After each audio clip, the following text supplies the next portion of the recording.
बावजूद ओम के बारे में कई गलत धारणाएं हैं जिन्हें व्यापक रूप से माना जाता है, जो बड़े दुख की बात है। मैंने पवित्र अक्षर ओम के बारे में जानकारी प्राप्त करने की कोशिश की और निम्नलिखित उत्तर मैंने अपने आसपास के तथाकथित बुजुर्गों से प्राप्त किए हैं। कई कहते हैं कि ओम एक सार्वभौमिक ध्वनि है जो ब्रह्मांड की शुरुआत से ही चल रही है। क्या यह सच है? क्या ध्वनि शून्यावकाश में यात्रा कर सकती है? वास्तव में नहीं। इसे विज्ञान स्वीकार नहीं करता। और यहाँ तक कि अगर यह सही भी है तो क्या आपको ओम के अर्थ के पीछे का महत्व पता है? एक और आम गलत धारणा यह है कि ओम मुख्य रूप से योग में ध्यान के लिए प्रयुक्त एक प्रतीक है। हालांकि यह योग में व्यापक रूप से प्रयोग किया जाता है, इसका महत्व हिंदू धर्म में कहीं अधिक व्यापक है। ओम अंतिम वास्तविकता का सार प्रस्तुत करता है। ओम अक्सर एक सांस्कृतिक या सजावटी प्रतीक के रूप में देखा जाता है, जिसे कला, गहनों और टैटू में बिना गहरे मतलब के प्रयोग किया जाता है। ओम को शांति और मुक्ति पाने के लिए जादुई शब्द माना जाता है। खैर, यह पूरी तरह से आधारहीन है। व्यापक आध्यात्मिक विकास के लिए समर्पण, नैतिक जीवन और गहरे आंतरिक काम की आवश्यकता होती है, जिसे केवल ओम या किसी अन्य मंत्र के मात्र पुनरावृत्ति से बदला नहीं जा सकता। लेकिन जो लोग त्वरित मुक्ति और शांति की तलाश में हैं, वे तथाकथित आध्यात्मिक गुरुओं द्वारा धोखा खाते हैं और बिना किसी विचार के उनके निर्देशों का अंधा अनुसरण करते हैं। आखिरकार, बिना अर्थ जाने कुछ को दोहराने से आपको शांति और मुक्ति मिल सकती है क्या? आपने कभी इसके बारे में सोचा है? वैसे एक तोता भी राम और कृष्ण कहना सीख सकता है और आप तोता नहीं हैं।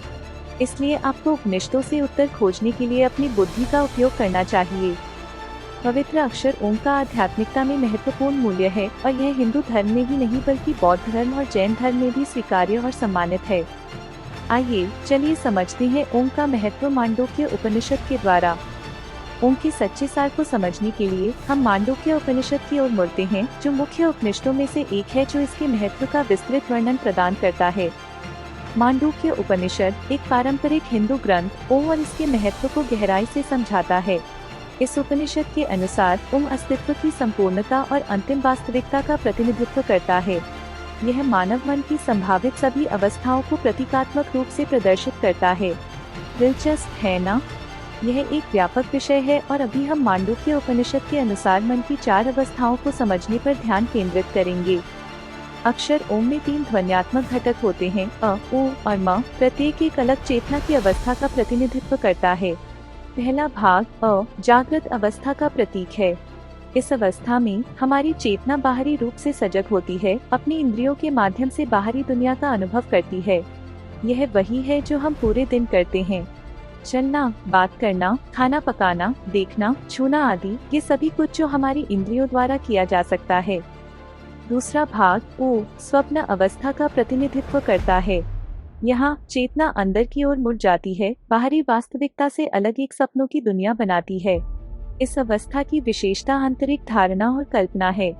यह वह जगह है जहाँ हमारा मन दिन भर जागृत अवस्था में हमारी इंद्रियों द्वारा प्राप्त सभी चीजों की तस्वीरें बनाता है। तीसरा भाग म गहरी नींद की अवस्था का प्रतिनिधित्व करता है, जिसे सुषुप्ति कहा जाता है।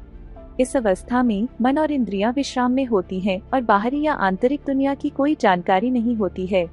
यह अविभेदित चेतना की अवस्था है जहां मन शुद्ध संभावना की स्थिति में होता है।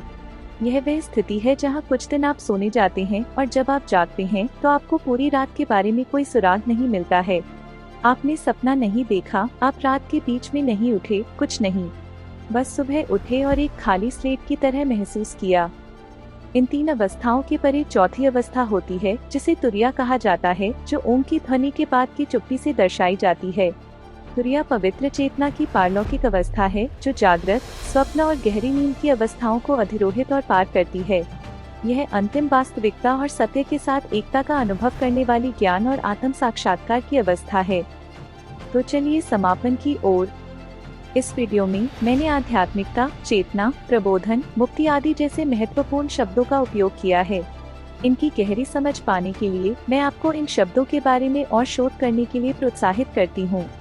यदि आपको कोई सहायता की आवश्यकता है तो कृपया टिप्पणी करें और मैं सरल उदाहरणों के साथ प्रत्येक शब्द के अर्थ को समझाने वाले वीडियो बनाने का प्रयास करूंगी। समापन में ओम केवल एक सार्वभौमिक ध्वनि, योग प्रतीक या सांस्कृतिक प्रतीक से कहीं अधिक है। यह सभी अस्तित्व का सार है, ब्रह्मांड के गहरे सत्यों का प्रतिनिधित्व करता है और आध्यात्मिक प्रबोधन के मार्ग को दर्शाता है। मेरे साथ जुड़ने के लिए धन्यवाद। मुझे आशा है कि यह आपको सत्य की खोज में प्रेरित करेगा और झूठ को नष्ट करने में मदद करेगा। सत्य सदैव प्रबल हो।